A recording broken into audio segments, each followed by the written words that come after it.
அனைவருக்கும் வணக்கம். இன்றைக்கு செய்ய போகிறது சன்னா மசாலா கிரேவி. அது எப்படி செய்யலாம் வாங்க வீடியோக்குள்ளே போகலாம். இன்றைக்கி நான் சன்னா மசாலா கிரேவி செய்ய போகிறேன். அதுக்கு தேவையான பொருட்களை இப்போ நம்ம பார்க்கலாம். நான் இந்த கப் அளவு 1 கப்பு கொண்டக்கடலை எடுத்திருக்கேன். 2 பெரிய வெங்காயம் சின்னதாக கட் பண்ணி வச்சுருக்கேன். 4 பல் பூண்டு 2ஆக கட் பண்ணியிருக்கேன். ஒரு சின்ன துண்டு இஞ்சி 2ஆக கட் பண்ணியிருக்கேன். தக்காளி பழம், பெரிய தக்காளி பழம் 1 சின்னதாக கட் பண்ணியிருக்கேன். மிளகா சின்னதாக கட் பண்ணியிருக்கேன். கொஞ்சமாக கருவேப்பிலை.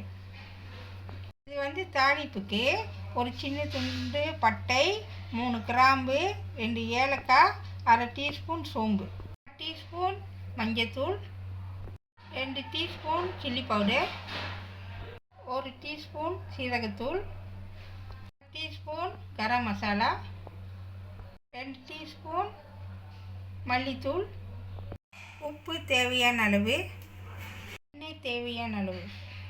ஓகேவா, இப்போ பாருங்கள், நான் கொண்டக்கடலை முதல் நாளே நல்லா ஊற வச்சுட்டேன். நல்லா பாருங்கள், நல்லா பெருசு பெருசாக வந்திருக்கு. இதை நம்ம வேக வைக்க போகிறோம். ஓகேவா, இப்போ பாருங்கள், தண்ணி கொதிச்சிக்கிட்டு இருக்கு. இது கூட நான் கொண்டக்கடலையே இதில் நான் சேர்த்துக்கிறேன்.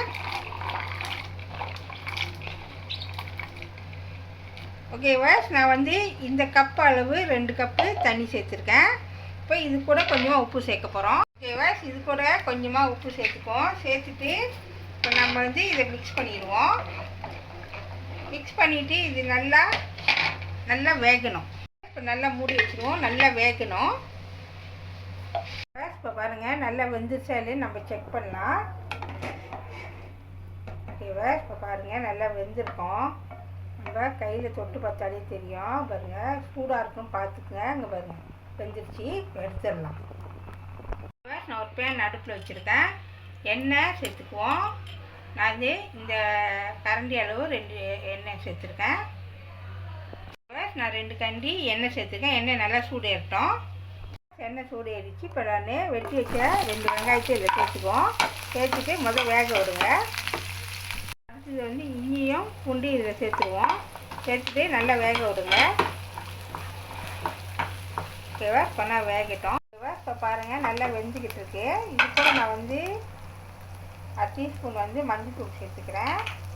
அதுக்கப்புறம் சீரகத்தூள், கரம் மசாலா, மல்லித்தூள், அதுக்கப்புறம் மிளகாத்தூள். ஓகேவா, இது பட்டை மிளகாத்தூள், சில்லி பவுடரு. இதை சேர்த்து நல்லா முதல்ல மிக்ஸ் பண்ணுங்க. இதை கறி போகாமல் இருக்கிறதுக்கு நான் லேசாக தண்ணி ஊற்றிக்கிறேன். ஓகேவா, தண்ணி ஊற்றியாச்சு. கொஞ்சம் நல்லா வேகட்டும். இது கூட தக்காளி பழம் சேர்த்துப்போம். சேர்த்துட்டு நல்லா மிக்ஸ் பண்ணி விடுங்க. இது கூட கொஞ்சமாக உப்பு. ஓகேவா, இது கூட உப்பு சேர்த்துக்குங்க. சேர்த்துட்டு நல்லா மிக்ஸ் பண்ணி விடுங்க. ஓகேவா, இந்த மிளகாத்தூள் நல்லா வேகணும். நல்லா அதோட பச்சை வாடையெல்லாம் போடணும். அது நல்லா வேக விடுங்க.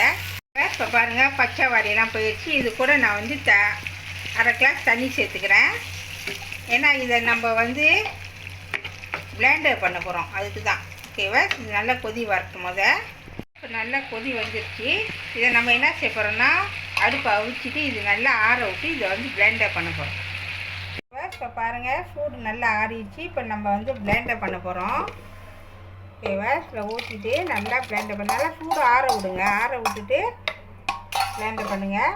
ஓகேவா, இப்போ வாங்க பிளெண்டர் பண்ணலாம். ஓகேவா, இப்போ பாருங்கள், நான் அரைச்சிட்டேன். பாருங்கள், இந்த மாதிரி தான் இருக்கணும். ஓகேவா, இப்போ வாங்க எப்படி செய்யலான்னு காமிக்கிறேன். பேன் அடுப்பில் வச்சுருக்கேன். நம்ம இப்போ எண்ணெய் சேர்த்துக்கலாம். நான் 1.5 கரண்டி எண்ணெய் தான் சேர்த்துக்கிறேன்.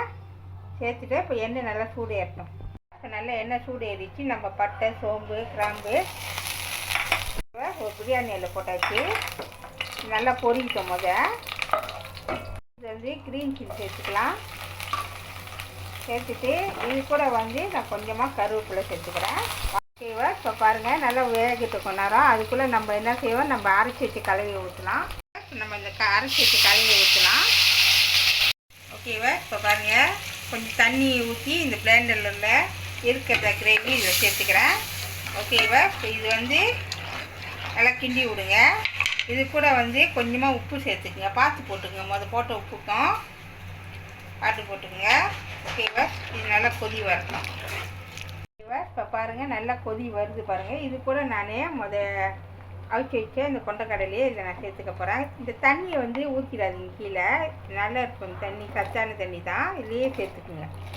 ஓகேவா? இப்போ பாருங்கள், நல்லா மிக்ஸ் பண்ணிவிட்டு வாங்க. மிக்ஸ் பண்ணிவிட்டு இதை வந்து மூடாங்கி போட்டு முடியும். இப்போ மூடி வச்சிடலாம், கொதி வரும்.